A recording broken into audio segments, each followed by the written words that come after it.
My name is Lewis, Lewis, Begley Culkin Jr. I was born at the Methodist Hospital in Omaha, Nebraska on March 8th, 1936.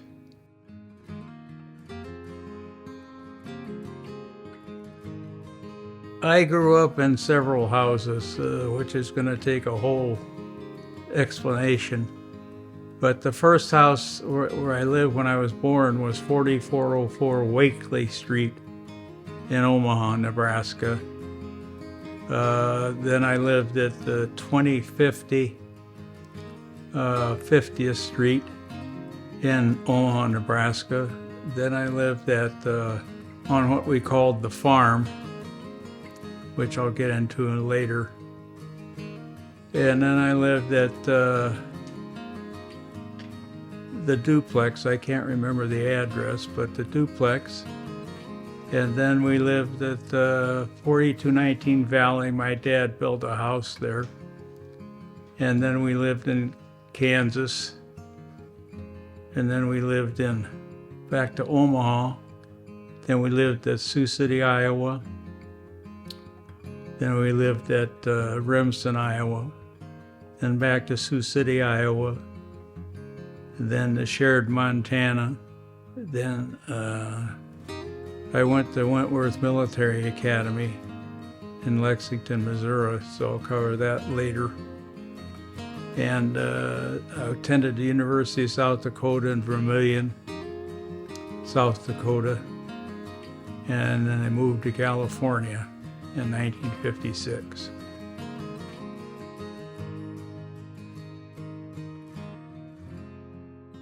This was during the Depression, so everything was rather poor and far in between. So anyway, we rented the farm.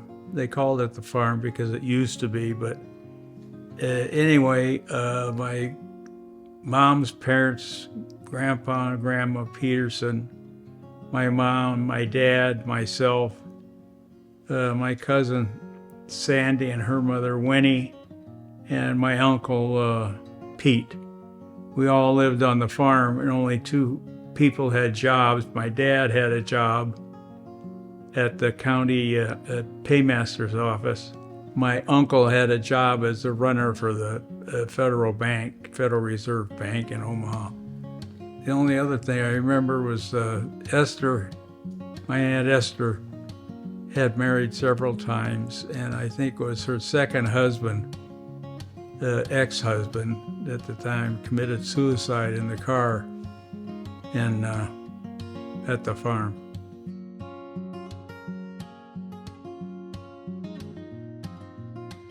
My Aunt Esther Dalzell, my godmother, Louis Dalzell and his wife Esther Dalzell, my aunt, would bring, Aunt Esther would come out to the farm with the back seat loaded with groceries a couple times a week for us on the farm.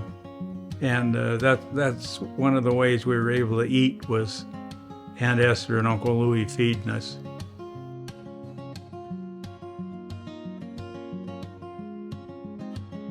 It was good. I had a great mom and dad, good home life. It was a good life with my mom and dad. My dad was Lewis Begley Culkin Sr., and my mother was Ruth Peterson. My parents were born, my dad was Louis, they called him, Louie. He was born in Omaha, Nebraska, and my mother, Ruth Peterson Culkin, was born in Elk Creek, Nebraska.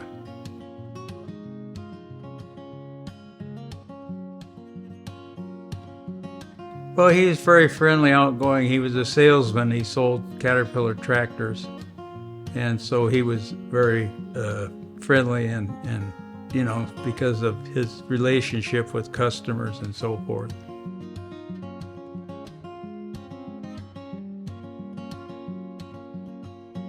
Uh, be honest and work hard, and that was it.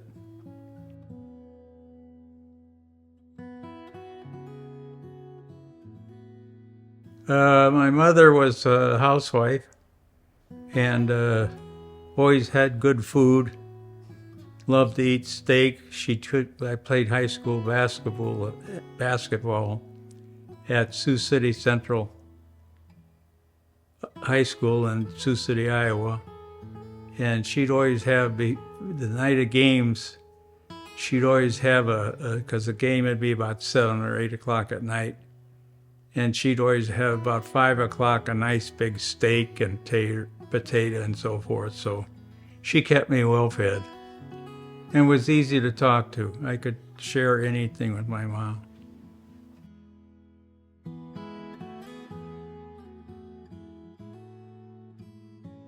In 1950 or 40, about 1946, she went to Mayo Brothers Hospital in Rochester, Minnesota. She wasn't feeling well, and she was going up there to get diagnosed with what was wrong with her. And I went to live with my mother's parents, Fred and Edith Peterson, in South Omaha at the projects. And I was there about 6 weeks, and they finally came back, and she had lymphosarcoma, cancer of the lymph nodes, and gave her about 3 years to live.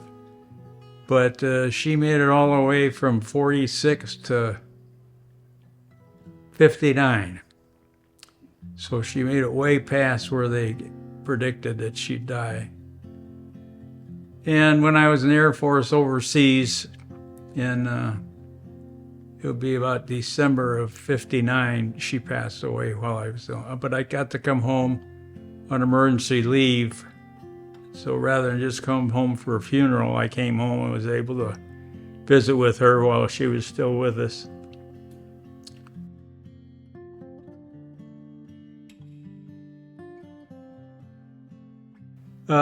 My dad, both of them were kind of socialized, fraternity and sorority and all that kind of stuff.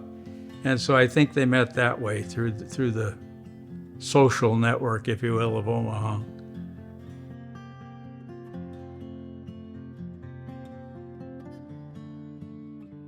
Well, let's see. On my dad's side, his father was Patrick Joseph Culkin, and he was born in 1876 in Drumore West, County Sligo, Ireland. And then his wife was Jane Begley Culkin, and she was born in Omaha.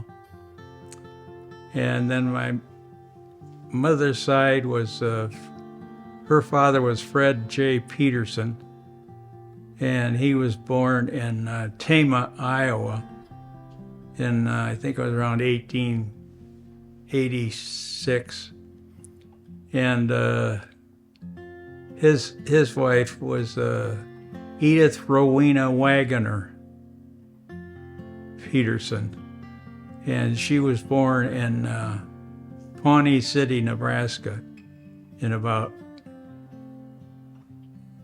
1882, I think it was.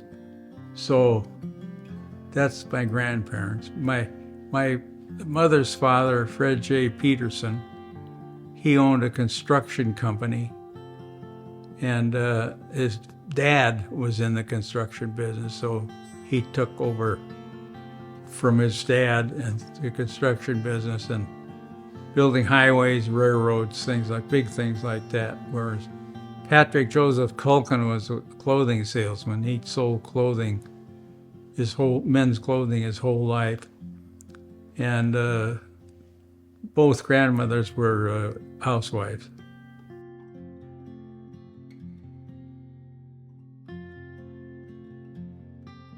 There's a story that I should tell about my aunt and uncle, Louis Dalzell, and his wife, my aunt Esther. they were my godparents. And when I was born in Omaha, my Aunt Esther came to the hospital to visit me and my mom. And she walked in. I guess I was kind of chubby and everything. And she said, he looks just like a little stevedore. So the Steve name stuck with me on my mother's side. But on my dad's side, I was always known as Louie, Louie. So, and then there's another story that goes with Uncle Louie and the Rackets. And Uncle Louie was an independent businessman as a racketeur, whatever you call it. Anyway, his father owned a drugstore in South Omaha, and he took after his father. His father owned a pharmacy, and so Uncle Louie went to Creighton University and graduated, got a degree in pharmacology, I guess, pharmacy. And when his dad retired, he gave him the drugstore to run. And so Uncle Louie figured there'd got to be a better way to make money than selling pills one at a time. So he went into the rackets. And he went down, cleaned out the basement downstairs at the pharmacy, and created a gambling place, numbers and all that kind of stuff. And he had an old black man that was the janitor there. He stayed there and was a night watchman and so forth. And one night he's playing cards, and the old black gentleman comes down and says, "Louie, there's a phone call for you upstairs." And in those days, phones were just not that frequent, and they had a phone booth inside the drugstore up front. And so he said, "Louie, you got a call upstairs." So Uncle Louie said, "Just a minute, let me play this hand out." And so he did. He played the hand out, and as he was walking up the back stairs, somebody machine gunned the phone booth where he would have been had he not played that extra hand. So he knew who it was, and he took his .45, his gun, went over there and busted into this guy's place and passed the bodyguard and everything, stuck the gun in this guy's face and said, "You ever try that again, I'm going to blow your brains out." Well, now he didn't know if the guy would ever try again. So going to work is only 2 blocks up to the corner at the drugstore from the house where they lived. And every night, or morning rather, well, it'd be afternoon because his hours were, nighttime hours for gambling. And so my aunt would back the car down the driveway out to the front lawn. And then my Uncle Louie would come out with his gun in his hand, get in the car, and she'd drive him up to work at the drugstore or the gambling place. And he'd get out up there with his .45 and he'd go into work. So that was the same process at night going home. Well, Uncle Louie was an independent gambler, and he had a friend who was Frank Camerata, and he was a gambler and had a place over the other side of town from Uncle Louie. And the same night that they machine gunned my uncle's front part of the store, Frank Camerata, his store was hit.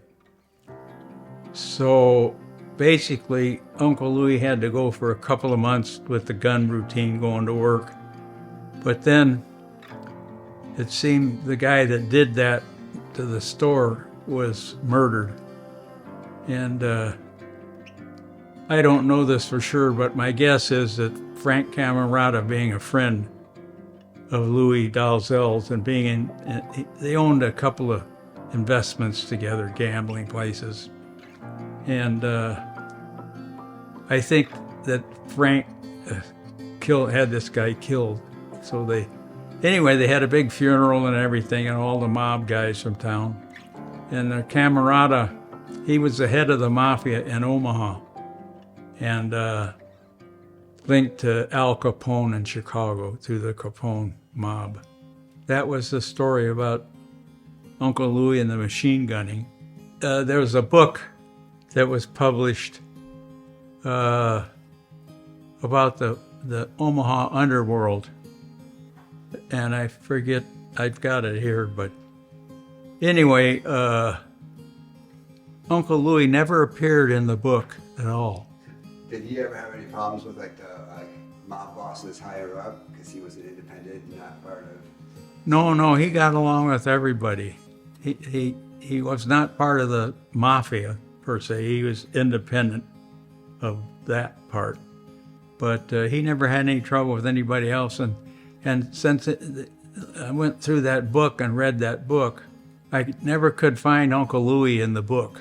So he was kind of the background guy that never really came out front. The only link I could find was they said that Frank Camarada was invested in and owned the 75 Club, which was a gambling den just south of Omaha over in Sarpy County.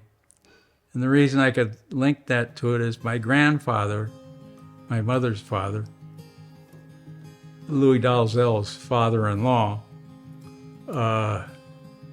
had Grandpa Peterson as a night watchman and guard at the 75 Club. So that was the only link that I could make, was that Uncle Louie owned the club and he was partners with this guy, Frank Camarada. Even though Camarada was mafia, but Louie was an independent, so he got along with pretty much everybody, except the one guy was trying to take over the mob in South Omaha with the machine gunning. And Frank apparently took care of him a couple months later.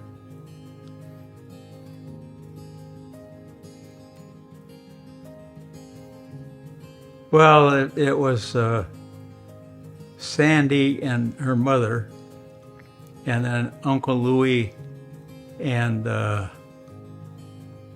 Esther. And Uncle Louie had a friend named Cappy Simpson. His wife's name was Helen.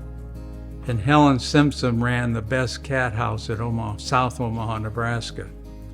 So she'd leave a dish out on the counter for customers coming in, you know, all the farmers and cattlemen and ranchers would come in, and she'd leave a dish because they'd sell their cattle and they'd have lots of money. And so she'd leave a dish and they'd donate to Sandy for her school clothes and stuff. So Sandy'd go down to the cat house and she'd pick up the money, and Winnie, her mother, would get it, and she'd go buy all her clothes for, you know, school and stuff like that. So anyway, that was that story.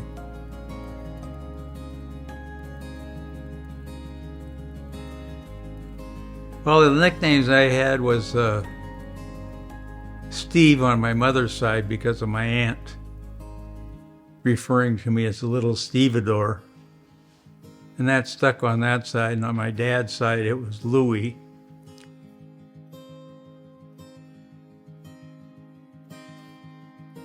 Family traditions, I remember that mainly on the Culkin side, my grandma used to cook, and she'd bake cakes and also had Waldorf salads.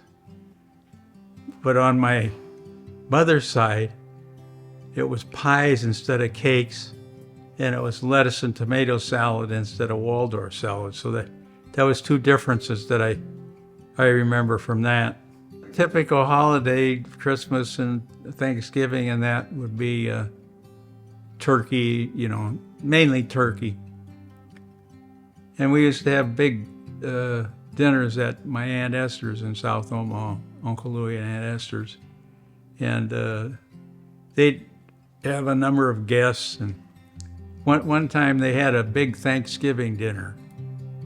And there were a number of people that I didn't know that were invited to the dinner. And I remember Uncle Louie, after dinner, the men went in the den to smoke their cigars, stuff like that. And they left the door open just an inch or two so my cousin Sandy and I could peek in. And as we were peeking in, Uncle Louie was handing out envelopes to these men. And they had money in the envelope. So Uncle Louie was paying off the city council and all that kind of stuff. So that's what that was for. So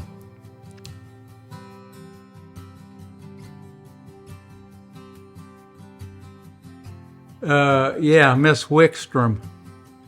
She was like my 7th grade teacher at North Junior High School. And she was a very good teacher, and I learned a lot from Miss Wickstrom. She taught geography, so geography is one of my favorite subjects. So they say never play Jeopardy with me on geography because you won't win. But then there was another teacher. When I was in 5th grade, I had gone through we lived in Remsen, Iowa, while my mother was getting diagnosed up at the Mayo Brothers. And I hadn't been in a Catholic school or that. We were Catholic. So I went to 5th grade for the first time in Catholic school. And had a nice, I had fun at school. And I had a good teacher, and I got A's and B's. And then in 6th grade, we went in this old, crotchety, mean old teacher, nun. And so I got my report card. Instead of A's and B's, they were C's and D's. So when I got that report card, I stood up and started walking out of the classroom. She says, "Where are you going?" "Sit down." I said, "I'm going to the school across the street." So I walked over to the public school and in the 6th grade. And they said, "Well, does your mother know?" And I said, "No." And she said, we better call her. So she called my mother, and my mother said, "Whatever he wants to do." So I transferred myself over to the 6th grade in Remsen, Iowa.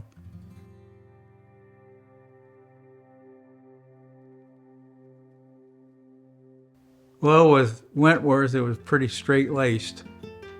So I guess it was just down straight and narrow. And I saw somewhere, did you go to a military academy? Yes. What was life like that? And how old were you then? And what was that like?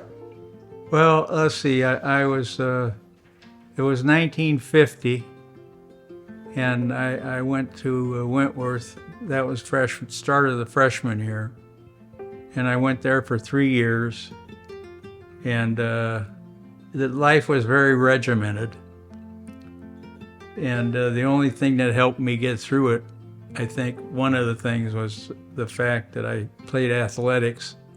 So we got to leave the campus go for football games and basketball. I was the captain of the basketball team my sophomore year. Yeah, junior year, I'm sorry. Other than that, it was just put the nose to the grindstone, and it was out for like football. I went out as a freshman. Didn't really start. I was on the team, but I didn't really start or anything. And then my sophomore year, I made the first string football team, first string basketball, and ran track and field. I did the mile relay and also ran low hurdles and high hurdles. And something to be proud of there was on the mile relay at the state meet in Missouri. I was a starter on the relay team, mile relay team, and at the 2:20, at the halfway point, I had run faster than the 2:20 that won the state. So for the first half of the mile relay, you run one half, you can time it. And the time I had run was like a second faster than the 2:20 time that won the state meet. So they looked at the thing and said, my God, these guys have run faster than the state meet for the 2:20. So it was interesting. But that was about it. And then I graduated there and I went back home to Sioux City, Iowa. I had a girlfriend, Jana Cotton. And so I went to Sioux City Central, and then from there I went to, that was my senior year, and I graduated, and then I went to University of South Dakota in Vermillion 2 years, and then I didn't know what I wanted to do, so I dropped out and figured out it wasn't for me.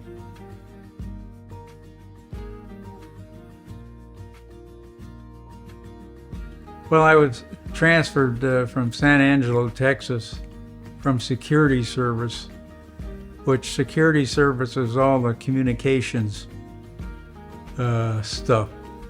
For example, in Trabzon, we monitored Russian radar, airborne stuff, and ground radar, and then we'd send it back to the States for analysis. Also, we monitored the Soviet missile launches. We were, I think it's the Georgian mountains was north of us, across the Black Sea, in Trabzon.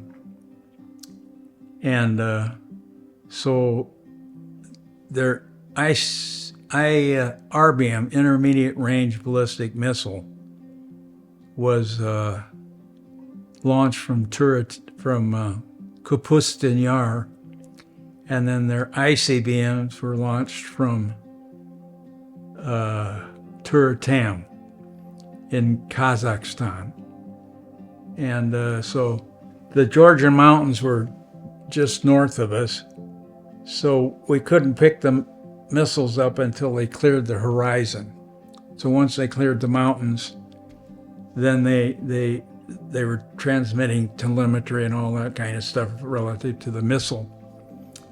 And then we had Peshawar, Pakistan was a site, and the next one down was Wakkanai, Japan.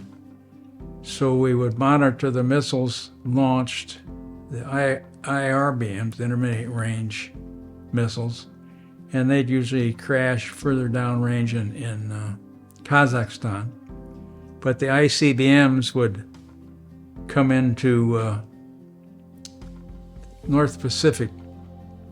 And then the outfit I was with was that was monitored through security service. And then when I got to the 544th Reconnaissance Technical Group at SAC, we received all of the output from all these ground stations and all the missile stuff. And so we get the readout on that. And we had RC-135 was our aircraft. We were RB-47s.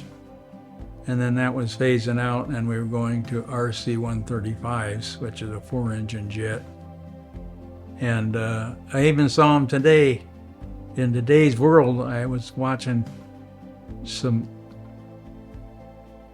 stuff going on, and there it was, the RC-135, and it was getting shot at over Kazakhstan or somewhere, I don't know where it was. But anyway, we get all that data and put that together and analyze it. And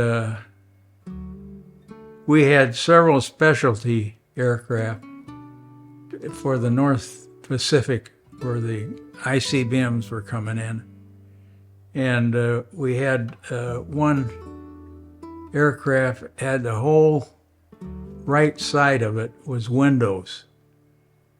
And what they do is when the missile was coming in, it'd start to divide because there were multiple warhead units coming in. And they would divide up, and of course we'd be on the photography, airborne, shooting pictures of the missile as they were splitting off, going to different targets. And then another case we had, Russia was going to set off La Bomba, the largest nuclear weapon ever exploded. And so we sent our RC-135 to monitor that. So he's flying parallel to where the bomb's going to drop. There's an island they dropped it on, just obliterated the whole island. And we were so close, and it was so hot that we burned the skin of the aircraft, was how close we were to that explosion. And let's see, in Trabzon, we lived on local economy. There was no base per se, but we lived on local economy and rented houses from the local Turks and so forth. And several episodes, like one night we had turkeys flown in. I think it was for Thanksgiving or Christmas, one of those holidays. And our houseboy had set it out in the sink to thaw, and a cat had come in the window and had eaten half of the breast out of the turkey. And I was so teed off at that I was sitting. My room was here, and across this hall was another room, and I heard cat paws, and I looked, and he came down, and he went into the room across the way.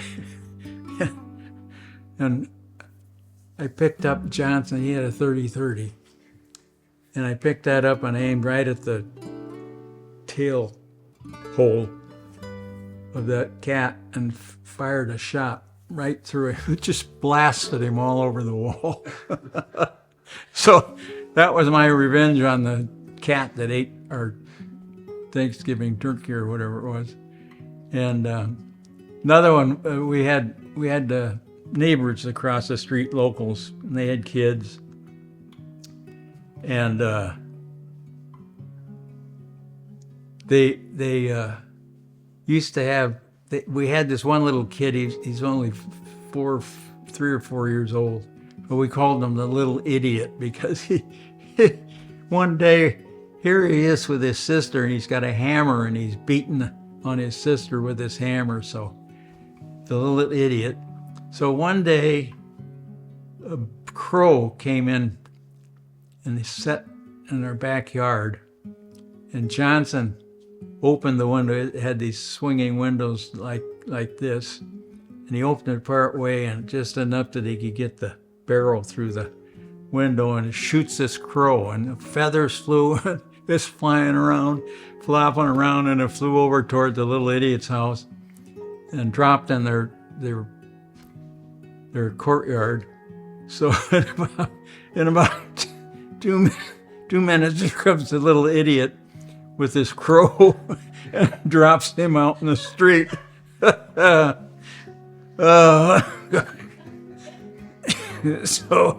So there were a few incidents like that. Oh, and then another one.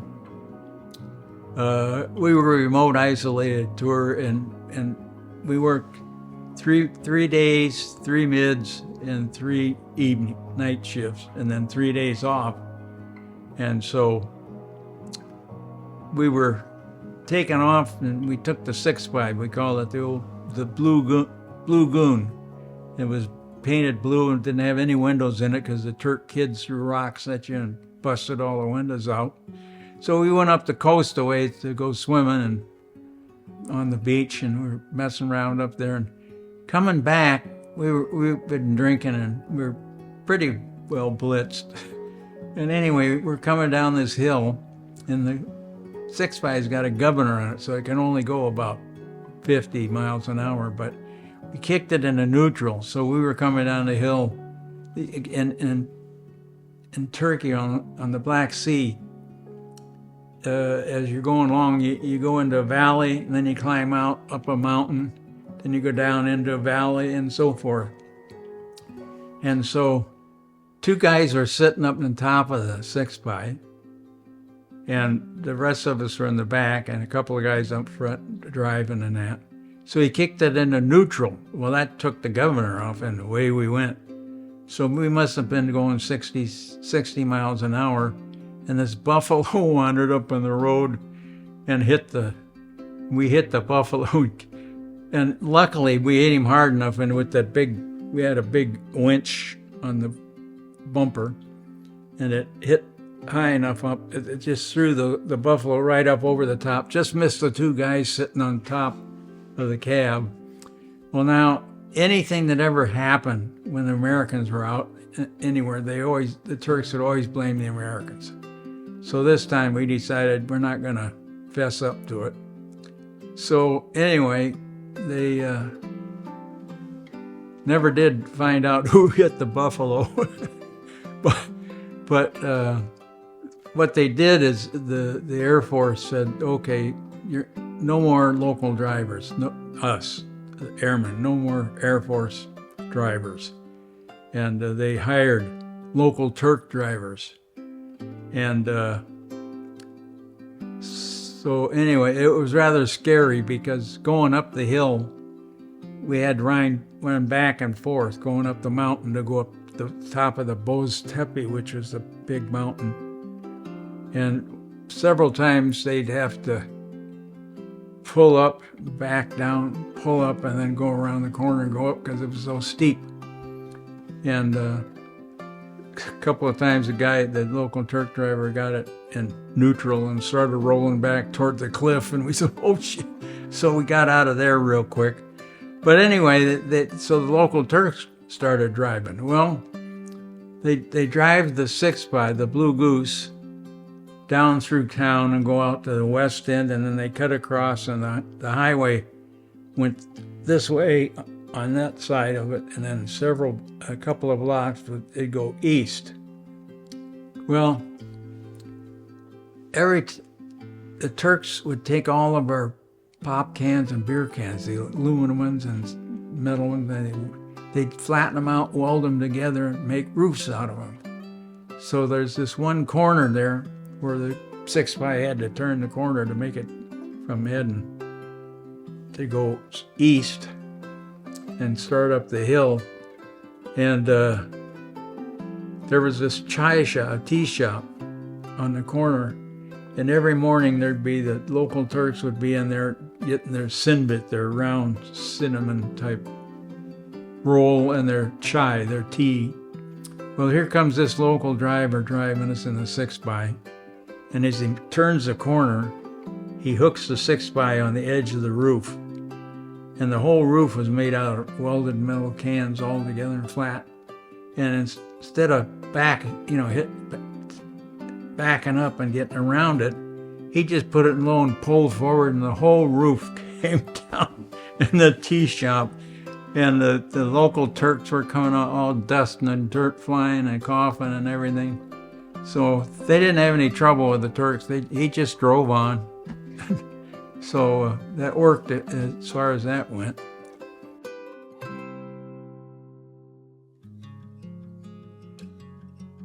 Yes, one day I worked in maintenance for a while, and I had to do some work on an antenna. And we had trees, and then the antennas would stick up above the trees. And so one day I was out, and I had to go up and do some maintenance on an antenna. And I look out north over across the Black Sea, and I see 2 black contrails, 2 jets coming at us. And one of them turned and went east and then back north and headed back to Russia. The other one turned to the right, went out, and was over Akhchabat, which is the next town down. And then he banked around, and he was coming straight for our site.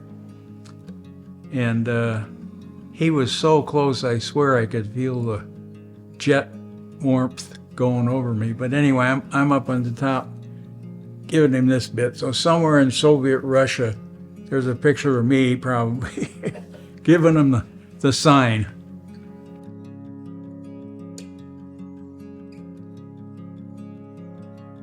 Well, my mom was dying, and I got emergency leave to come home in October. And I was lucky enough, I got Turk Cavalieri, and I got down to Ankara, or no, actually Istanbul. And I got to Istanbul, so I went out to the main site, which is our base there, our main headquarters base in Turkey, just south of Istanbul on Yalova Sea. Anyway, I got there at about 1 o'clock, and the group Goonie, the C-47, was going to go to Tripoli, Libya, which was exactly where I was trying to get to. So I said, hey, can I hook? And they said, sure, because they had a C-47 there mainly to keep the hours up on the pilots, because they had to fly so many hours to get their pilot pay. And so anyway, I got on the group Goonie, and we left about 1, but we had to fly into Istanbul to clear Turkish customs and all that. And so we cleared, and we were at Istanbul at the airport, and we taxied out, and we're taxiing on the taxiway up to the main runway, and I could see out the window there was a Lufthansa, Lockheed C-1, well, it was a Lockheed Constellation was the name of it, but in the Air Force it was a C-121. Anyway, so we taxied up and we taxied out on the runway, and this guy's going to land here, this German plane, big one. And there was this young lieutenant, I think he was his first lieutenant maybe. Anyway, I said to him, I said, Lieutenant, there's a Lufthansa Constellation on final coming right at us. And he, smart ass guy. And he says, don't worry, Airman, everything's okay. And about that time, I'm sure the Lufthansa pilot is going to say, I'm going to show these U.S. Air Force people. He came over the top, and I looked up the front window, and he just cleared maybe 10 feet above our plane sitting there. And those things scream when they're coming in to land. The air's going through the brakes and the flaps and all that. And this lieutenant, he had a cup of coffee. He jumped up, hit the ceiling, spilled the coffee all over. I said, see, I told you, Lieutenant, I was trying to tell you. He says, oh. So anyway, we flew from there to Athens, and we landed in Athens, and got something to eat, and then we were starting up to taxi out, and the right engine was missing. So we had to taxi back in, and the crew chief had to change the plugs because it was a lot of moisture had condensed. Well, we come down hot, cylinders and land and let it sit, and the moisture got into the plugs. So we got those changed, and meantime, there's a storm that was moving from west to east in the Mediterranean. And our original flight path, we would have gone south or missed it on the east side. But because we were late getting out, the storm moved faster than we thought. When we took off and got up there, we flew right into the middle of the storm. And I'm telling you, we were bouncing all over the place up there. And it was getting kind of scary. Then they came back and said, you better put your parachutes on. And I thought, oh, it's even worse. And the engine started missing again. And we tried to climb over it, couldn't get over it. Tried to go under it, couldn't get it. Suddenly, we just popped out on the south edge of that storm, and we were out over calm, banked around and headed to Tripoli. And General Lackey was on the plane. He was our general in charge of our area. So he saw me and says, where are you headed? And I told him about my mom dying. So I'm sorry to hear that. So when we came into land in Tripoli, there was a Jeep came out looking for Culkin. And he had radioed ahead to have there was a C-124 heading for the States. Just engines were idling when the Jeep pulled up. They threw my stuff in and I got in and away we went. So thank you, General Lackey. But anyway, that was scary. I mean, when they tell you come back and put your parachutes on, and then with the waves would probably be so big, hitting them would be like flying into the side of a brick building. But anyway, we made it through it.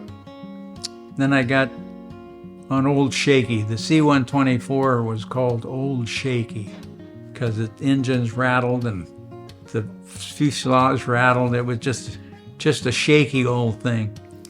And we went to Torrejon, Spain, landed there and fueled, and then we left there. We're going to Kindley Air Force Base, Bermuda. Got just over the halfway point and we lost an engine, so we had to divert and land in Kindley.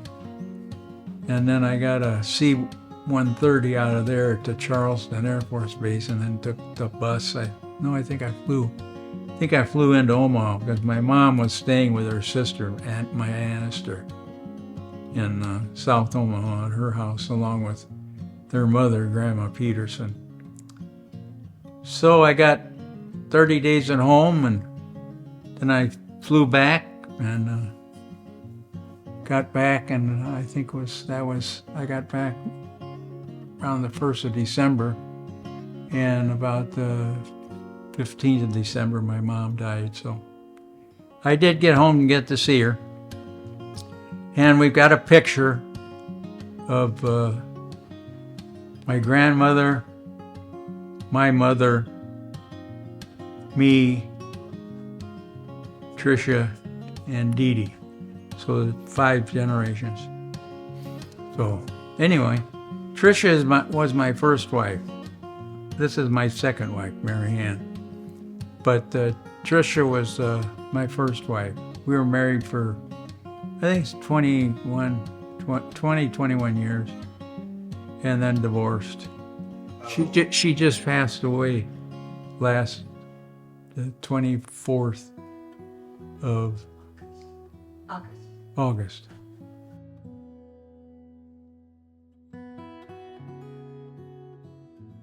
Well, the first one, I was in Turkey when she was born in Santa Monica. My ex-wife's mother, my mother-in-law lived in West LA. So when I was overseas, she stayed with her mother. And so, matter of fact, she had Dee Dee October 18th, and she and Dee Dee flew back.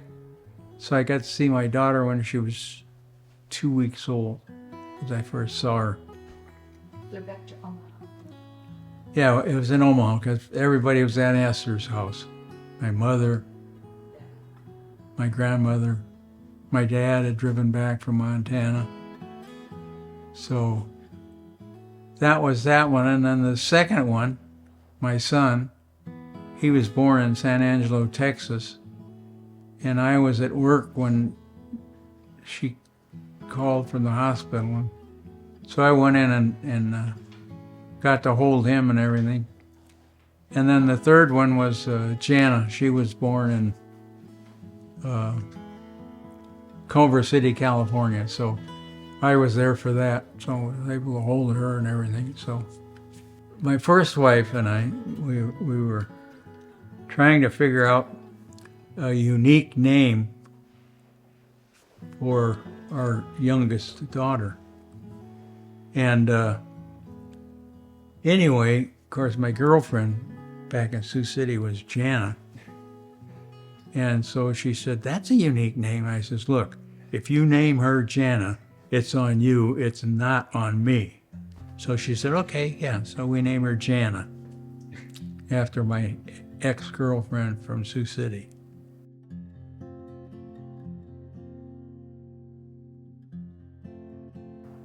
Trying to keep kids from getting in trouble. I was pretty straight and narrow because I went to military school and you just do things this way and that way. But, my son was always on the edge of getting in serious trouble. And Dee Dee was okay, and Jana was kind of the wild one. She didn't know what she wanted to do, and then we came back to California, and then she dropped out of high school, so later got her GED, but she finally graduated. But they've been fairly successful. If one thing, I've taught them to work hard, because my son was mowing lawns when he was 8 or 9 years old, making money.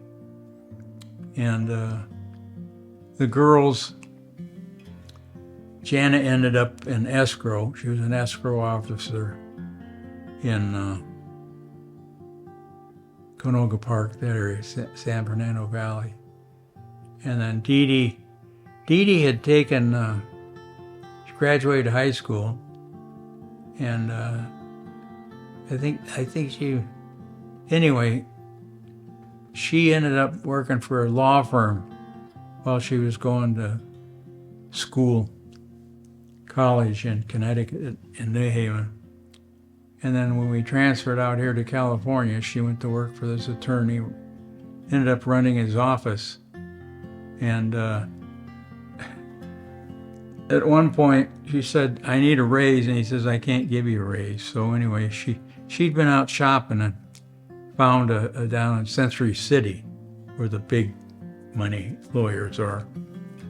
And so she quit and went to work for this attorney's, and she was there about 6 weeks, and suddenly she gets a phone call from the old attorney, says, come back, please come back, please. Because she ran the office, and without her there, nothing really got done. So anyway, she worked there for him after that. I don't know, we came back in the 70s, so it must have been 73, 74, up until she retired just a year ago. Was it a year? Yeah. So anyway, she spent her whole career there, retired, and had worked hard, saved her money, had enough for retirement. She was pretty entrepreneurial. For example, she attended this class on this guy who teaches you how to buy houses, fix them up, and rent them. And you just keep buying and renting them out. He said, well, here's what you do. And he taught him all that stuff. And then at the last bit, he says, how many are you going to do with this? And Dee Dee's hand went up, and one other, only 2 of them. So she had houses in Florida, Texas, Tennessee, Washington. She had 10 houses. And then when she got ready to retire, a couple of them were paid off through renting them. And that's the guy's theory, was you pay them off, then when you retire, you live off the rent that's paid.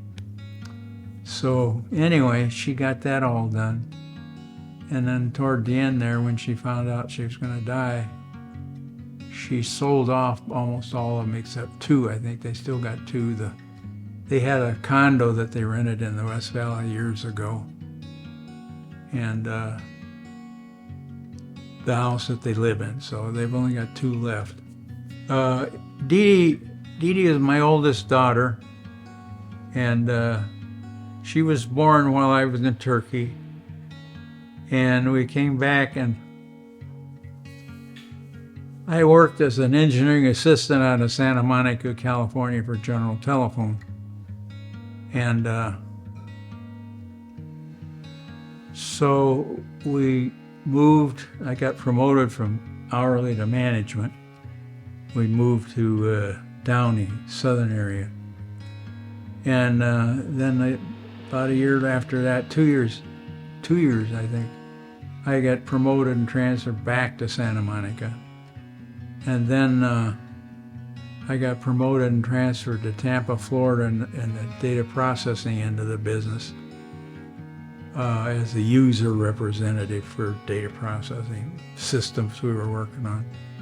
And then I got that done and implemented, and then we moved to Fairfield, Connecticut. And she graduated from high school there at Ludlow, went to Catholic grade school. All of them went up through the 8th grade in Catholic schools, and then transferred to high school and public school. So she went to that, and then we came back here. Eventually, we left there and moved to Canoga Park. And then we were there, and she got married then, and working on it, married an attorney. And she's got 3 kids. One of them lives in Colombia. One of them's in San Antonio, Texas. And the other one is in Thousand Oaks. So that was that. That was her family. She's a runner. She started running. She had good friends. Her husband worked in a heating and air conditioning business, and there's this other guy that worked there, and they were the best of friends. And so the friend and his wife had 2 girls, and one of them ended up getting cancer, and Dee Dee was really close to her. And she used to go down to UCLA to donate blood to get platelets for the daughter. And at 17, the daughter died. And so Dee Dee, that got her started into running and what's the lymphoma society. They got running things all over, marathons all over the place. So she ended up doing that. And we wheeled her in her wheelchair in her 800th half marathon. And she had 300 full marathons. And she's run in every state in the Union. Even ran a marathon in Antarctica. So she's been all over the world. And anyway, one day I get a phone call from her. This was like June of last year. And she said, I've got this numbness in my fingers, on my left hand, and in my face. And I said, that sounds, because that's exact symptoms I had with my stroke. And so we was getting ready to go to the doctor. And so I said, well, that sounds like my stroke, so maybe that's it, I don't know. So anyway, she went to the doctor, came home, called me, and she says, I have brain cancer. And that's a real killer. So anyway, but she's handled it very well. She's had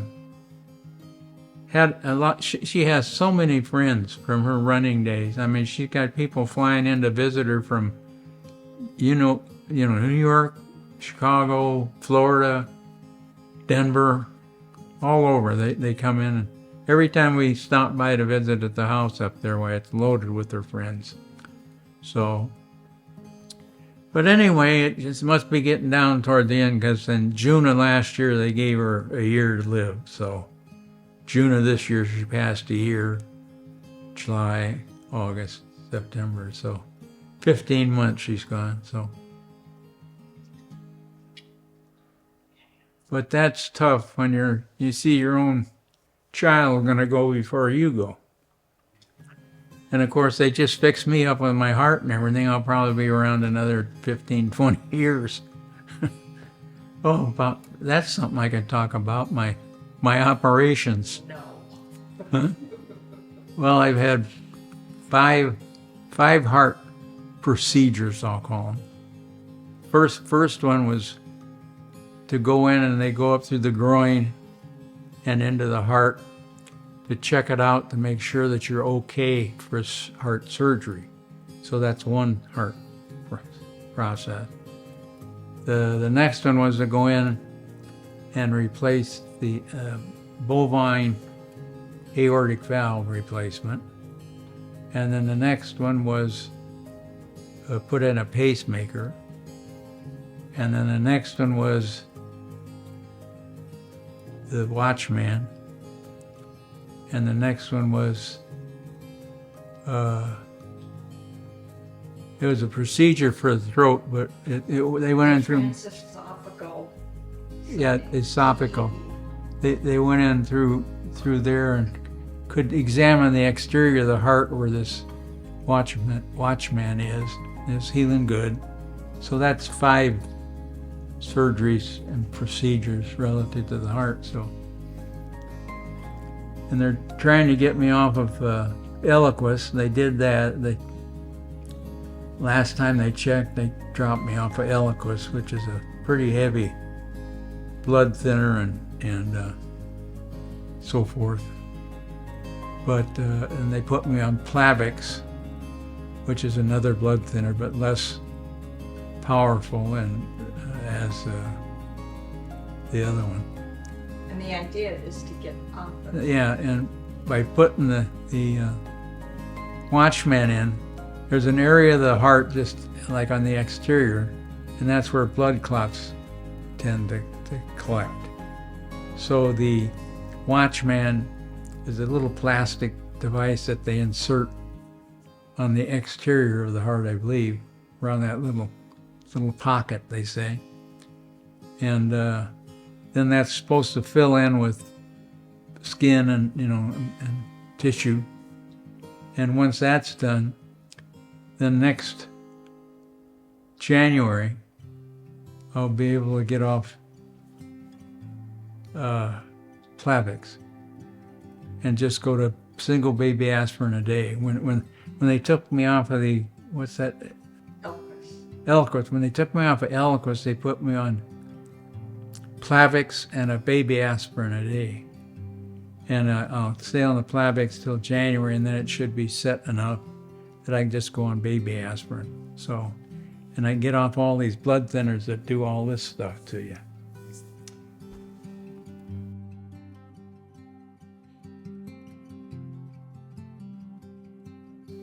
We met. That's a good story. Yeah, let's see. We returned in 1978 from Connecticut to California, and we had been here a while, and we're having an open house party. And so Mary Ann and Leonard, her husband, attended the party. But before that, we've been to a telephone club dinner, and my ex and Leonard, her ex, started talking, got acquainted, and they said, and this gas was a big shortage, not enough gas and costly. So between my ex and her ex, they said, why don't Mary Ann and Lou start carpooling? So anyway, we I guess some time went by, and Leonard said, have you talked to Lou Culkin about carpooling? And she said, I'm not going to go into a director's office and ask about carpooling. But anyway, about 3 days later, I said, hey, I've looked this carpooling, I found another one, Jim. So there's 3 of us that we could carpool. And so anyway, that's what we started doing. And then later on, she left Leonard because she left him. And we ended up getting together later on. And After you left Patricia. and I left Patricia. And then we got together. And then we were together 10 years. And then we got married in 90. Because I was divorced in 80. Got to 90 and then got married at 90. And so that's been, 40 some years ago? 44 years.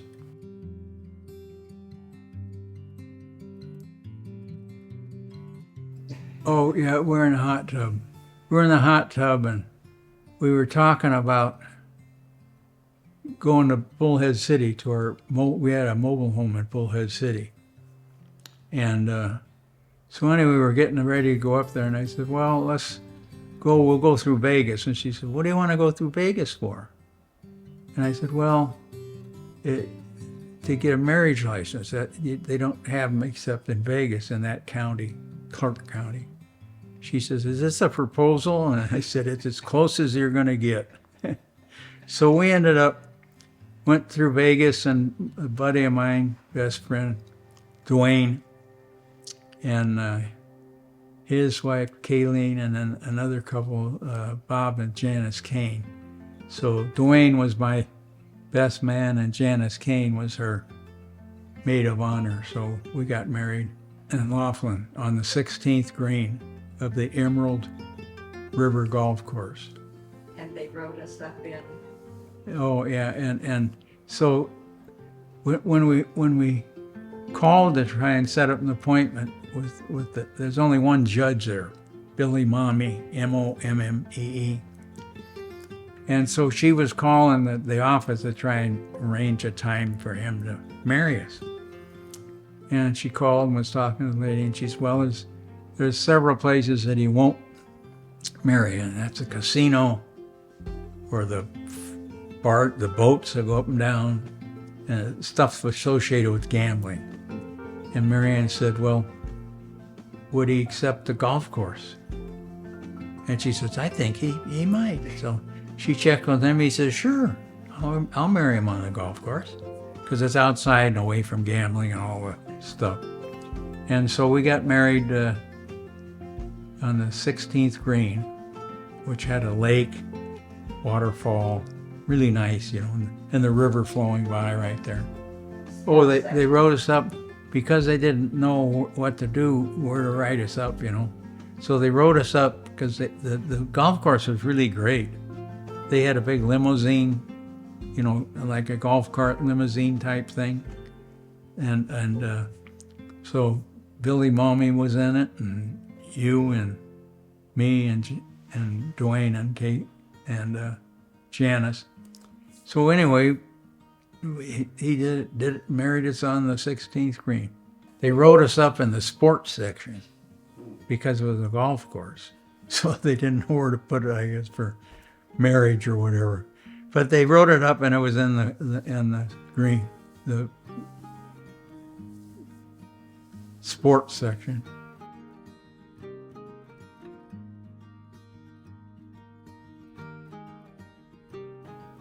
Oh, we've been to Ireland probably 6, 7 times.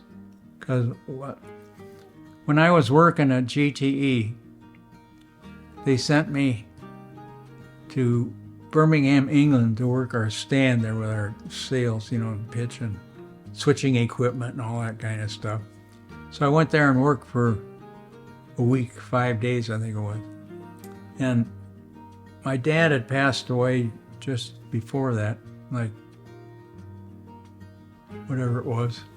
And I stopped by his sister, my aunt's place in Omaha, and got a lot of information out of her on where the family was from and all that in Ireland.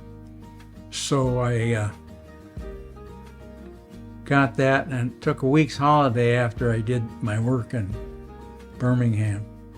Went back to Dublin and stayed in Dublin, went down the south route and came back up, and I pulled in our Dromore West, County Sligo, which is a town where my family's from. And I went in this grocery store on the north side of that, because it's just a Y in the road. There's one road in and then 2 lanes go out this way. And it was on the north side of that, and I said, "Tell me, there any Culkins still be living around here?" She says, "Why you be asking?" And I explained my grandfather immigrated, and she says, "Well, I don't know anything," but she says, "The people, go to that store across the road, they might know something." Battles was the name of the store. And so I went over there, and it was packed with people, women mainly in the front. And I'd see a man and his wife come in, and she'd go to shop, and he'd open the sliding door and step into the back, and the door would close, and that's the pub. So anyway, they were very busy, so it was 5 or 10 minutes before I was able to get a hold of the gal and talk to her. And I said, "Are there any Culkins still be living around here?" She said, "Why do you be asking?" And I told her about my grandfather, and she says, "Are you related to the Flynns?" And I said, "Yes, I know." I explained it, but "Are you related to the Devandes?" "Yeah, that's my great-grandmother." "Nah." Anyway, went through, and finally at the end she says, "Well, it's nice to meet you, Lewis. I'm your cousin." So that got me started. And they originally said, when I told them my name was Lewis, they said, no, there's already a Lewis Culkin. I said, "I know, Louis, and he's this," and I was able to, and so anyway, he had not paid that. His mom had died. He'd lived there a couple of years because the youngest sons in Ireland take care of the mother. And so she died. He lived in the house 2 years. Then he went to London. And this was like probably 6-7 years, 62 to like whatever it was. And the word was out that I was a revenuer back to nail him for back taxes on the property. But then once they found out, no, I'm a relative, he comes out of the woodwork, and all of them come out, and we all start drink. And so anyway, Lewis took me all over town, meeting relatives. I met Sheila Foy Boland, because later I got into genealogy pretty heavy, and she had a memory you wouldn't believe. You'd give her a name, and she wouldn't know. And you'd say the name and then the town. Oh, now she knows. Off she goes. She knows how many kids they had, their names, when they were born, when they died, how many kids they had. I mean, she could just go through everything. But anyway, that was one trip. And then Dee Dee and her mother were going to go over to Ireland. And Dee Dee, when I got back, I couldn't do work on genealogy because I was working too much. And so I gave my genealogy stick charts, I call them, which is paper, and you got who this is, and then who they married, who they had kids, kids, marriages, and all that. So I put that down, and they were going to go to Ireland. She couldn't figure out my page connectors because I had several pages of info. And so I said, "Well, why don't you come down and I'll spend time with you and explain all the connectivity and all that and so forth." So she did, and I ran a copy of the original papers. And so anyway, they came down and I got that, and that got me back into genealogy. So that started me off on the serious genealogy, where that was 99. And I now have genealogy info on 6,000 Culkins, 7,000 Petersons, and all the Peterson connectivity, which is 1,000. I have something like 30-some thousand people in my database relative to all of my relatives and family. But then I kind of slacked off. I got most of that done. There's nothing more to find. But I did find several interesting facts getting back into the genealogy and going deeper and deeper and further back.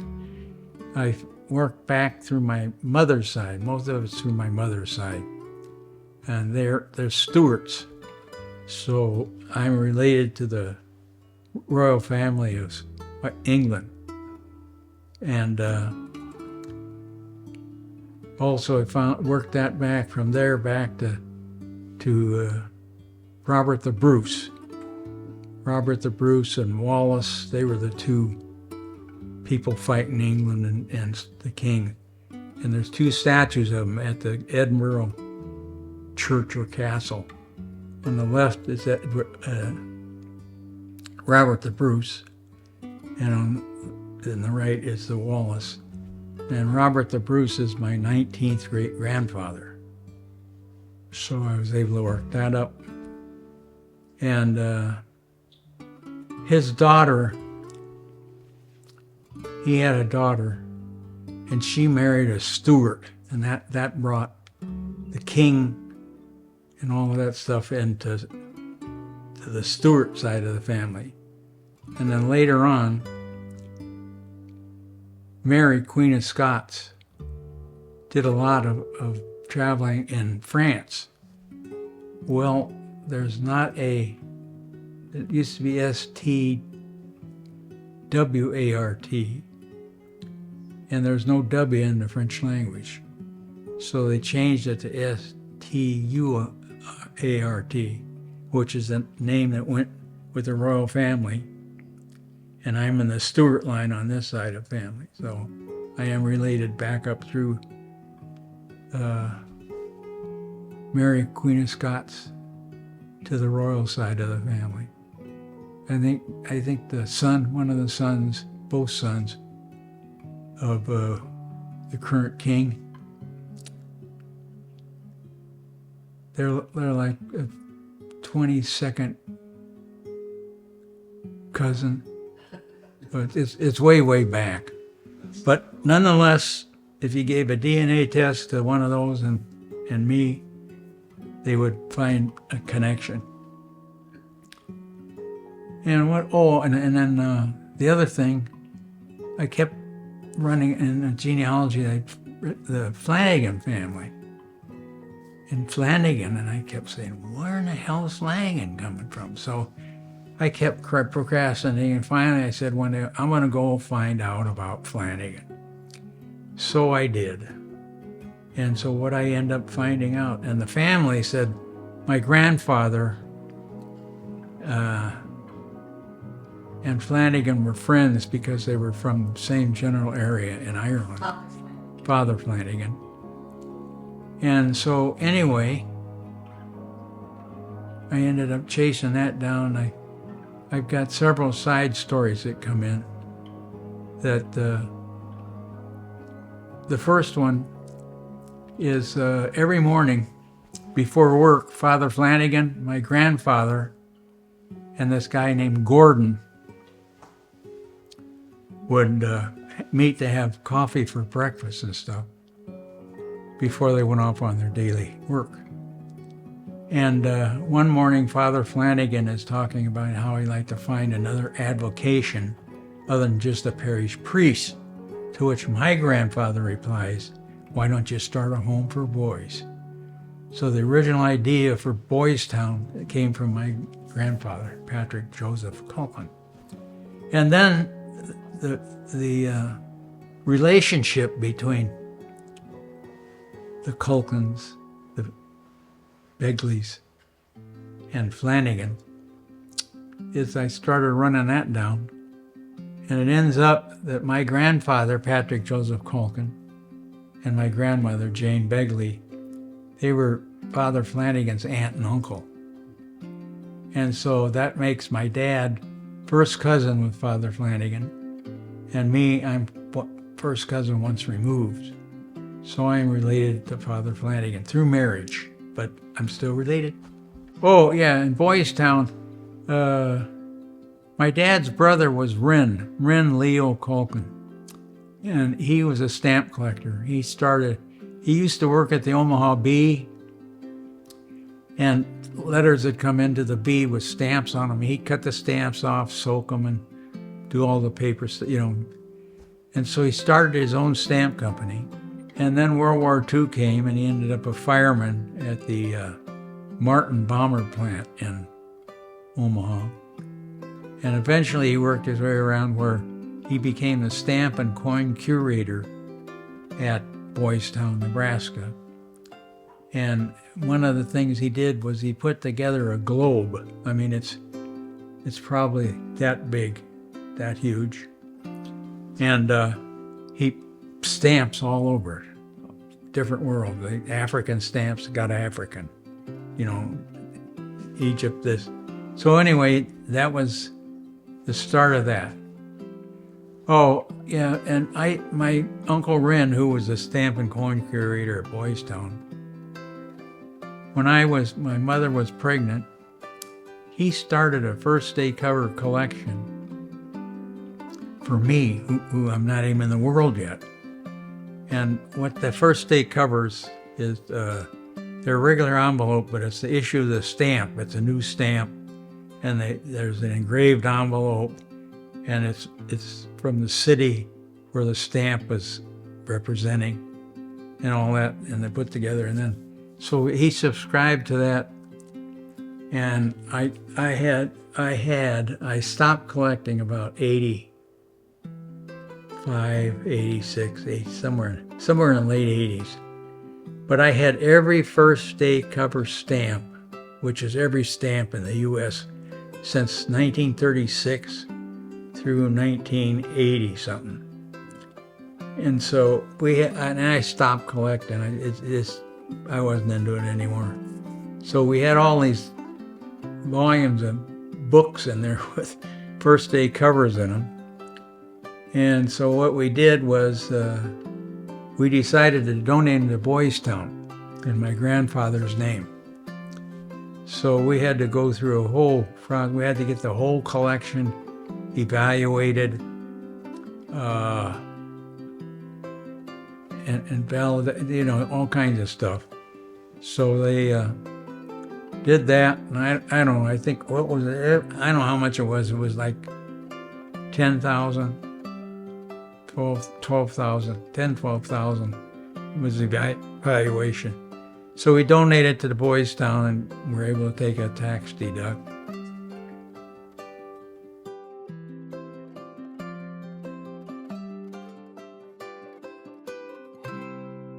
Proudest moment in my life.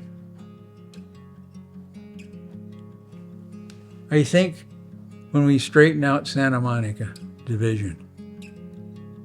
Taking on the worst of the worst and ending up the best of the best. I think that's my biggest achievement in my career.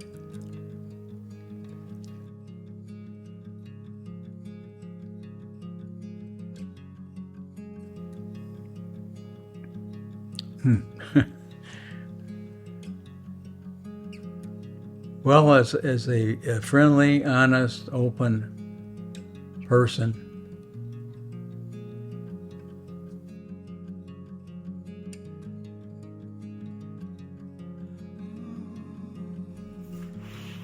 this are the stick charts that I used when I first started genealogy, and where I got these was when I went to Ireland in 78, I think it was. And I got a whole bunch of information from a cousin, Sheila Foy Boland, at our old hometown of Drumore West, County Sligo. And so I had stick chart. I had when I was over there, I wrote everything down, and I had like 5 or 6 or 8 or 10 pages, and I had taken them down so fast that I was trying to keep up with Sheila as she was telling who's who in the family. And so when I got back, I think I covered in the other part of the the story that I gave to my daughter Dee Dee because I didn't have time to do the work. And then she and her mother were going to Ireland, and she called me up and said she couldn't make out my connector page, the page connectors. So I said, why don't you come down? And we went over, and I got a copy of that. And so since I didn't have any genealogy program, I went from that, and I cleaned them all up and kept them. So now I have, like this is the Peterson family, my mother's family. And so I got the issue and the date, and this is where it's from and the contact point. And then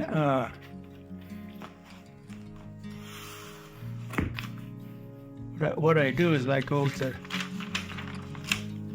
this is distribution of the report that I sent out. And then here's the report. I cleaned it up, and what you do is I got notes that go to each one. So for example, I'll take one where I got note 65 is where John Peterson. So I go back here,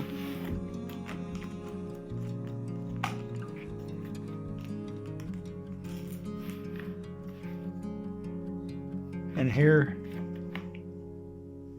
note 65, source. This is source information, where I got the information from. This is Tim Foley from Iowa City, Iowa. June 2010 email. Foley, the genealogist at mac.com. So all of the data in here, all these people, or in get sources, I source them. So you know where the information came from. Well, here's my great-grandfather. Oh, let's see that, right? My great-great-grandfather, Johan Peterson, and he was born about 1800 in Denmark, and he died in 1800 in Denmark. And his wife was Julia Kastrup, my great-great-grandmother. She was born 26 December 1803. And I don't have a death date for her, but I collected other information after I got on a computer program, and I now had found her date. So, but I haven't updated these since I went onto the computer and converted. So, and this, so page connectors, for example, this is page 1. But anyway, it's an example of what's there. So this is page 1, and then you go to page 1A. And who are all of those? Those are all the children of Johan Peterson and Julia Kastrup. So that's the page connector. It says from 1A, from 1. So this is a page connector on page 1's children. And then if you go over here to 1A, I'm just going to tell you here that this is from page 1A. So there wasn't enough room on the other page, so I continued onto this page. This is a continuation of 1A coming in here, and these are all the children of Johan and Julia Kastrup. So between page 1 here, this one, and then this is the family and their children. Not enough room down here, so I page connector it over here to 1A, and I come up to the top, says from page 1A, and here's the additional children. And then here, this is their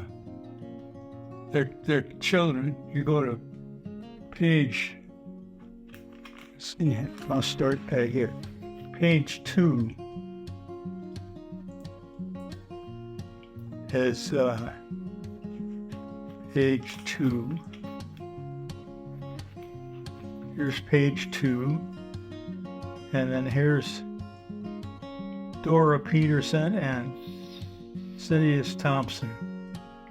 And their birth, all the information, for example, here, because it's my direct relative, I have their birthday, 26 March 1835, in Saby, Jutland, Denmark. She died 10 February 1913 in Marshalltown, Iowa. And she's buried 12 February 1913, Riverside Cemetery, Marshalltown, Iowa. She was married in Denmark in 1867. How many years did you go back that you found information? Well, in some of the family, I'm back into the 1300s. And one of the discoveries I made when I was searching and looking was on my mother's side, which it said Peterson. Going back through in history from this going backwards, we hit the Stewarts, Stewart, and Mary, Queen of Scots. Spent a lot of time in France, and the French alphabet did not have a W, so she substituted UA, so it's Stewart is the true name from way back, and since she changed it to Stewart, Stuart, because the French alphabet didn't have a W. And so that side of the Stuart family goes down to the King of England. So I'm related to the King of England through that line. And then going back a little further, back from Mary, Queen of Scots, whom I'm related to, certainly in that line. I go back and it ends up where the Stewart came in was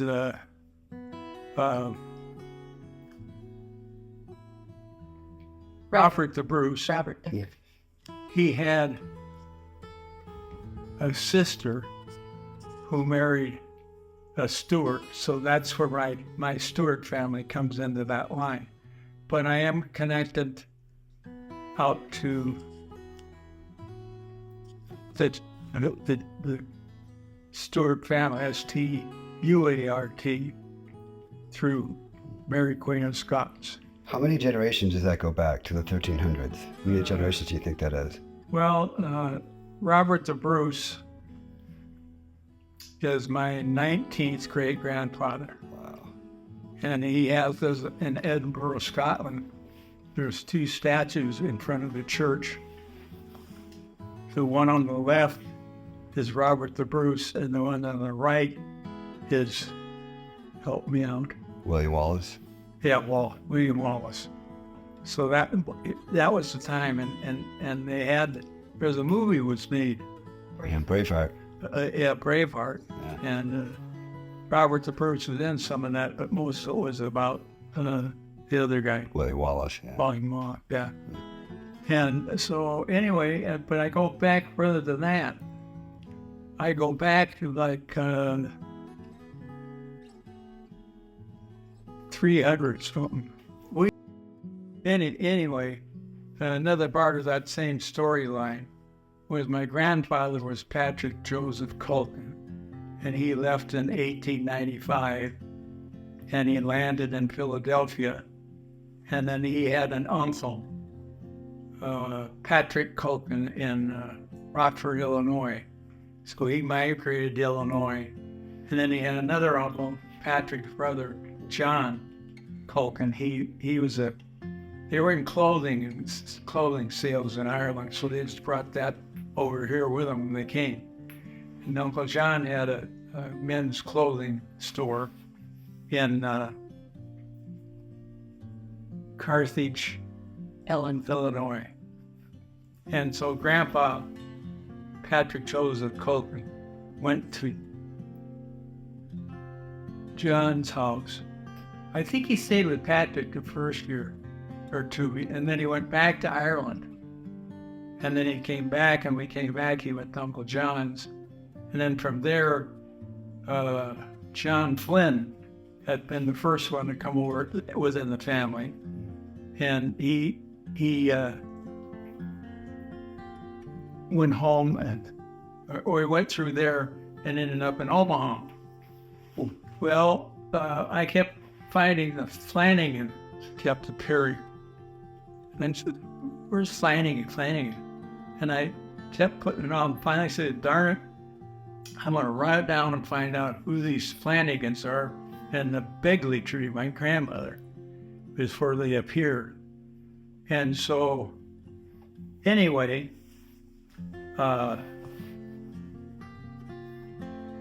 it ends up that Father Flanagan and Patrick Joseph Culkin and a man named Gordon. And I got this from my cousin, who got it from Gordon. This every morning, the three of them, Father Flanagan and Gordon and my grandfather, would stop for coffee before we go about their daily duties. And Father Flanagan was talking about finding another avocation other than just a parish priest.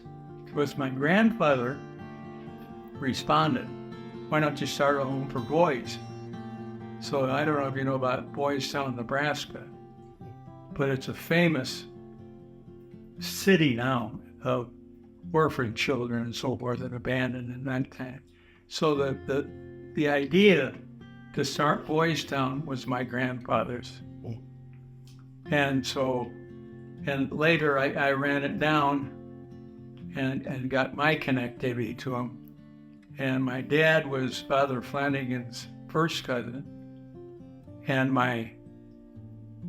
I'm first cousin once removed. So I'm related to the founder of Boys Town, Nebraska. And did they treat me good when we visited there? When they found out that I was a relative of Father Flanagan.